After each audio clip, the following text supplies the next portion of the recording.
but the party has also told, this is we require. Ahead of the deferred Sohiong polls, the NPP on Monday held a meeting to discuss the ways and means to strengthen the party in the constituency. Speaking to the reporters after the meeting, NPP candidate Samlin Mangyang said that the party will work hard to win this election, even as he expressed confidence that the people of the constituency will once again elect him as their representative, stating that the voters in the constituency understands the need to choose the person who is in the government to bring development in the constituency.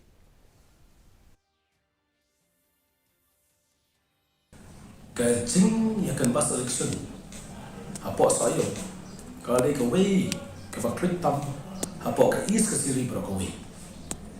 Nila masa kini ni, dengan bagi social media, bagi kod kebon, bagi sultanat rumah TPP.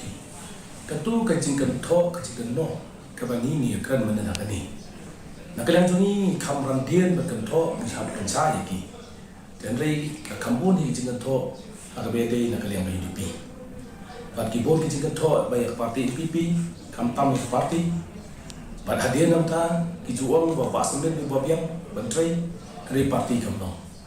Dan rei mentari undang reform dari sarkar.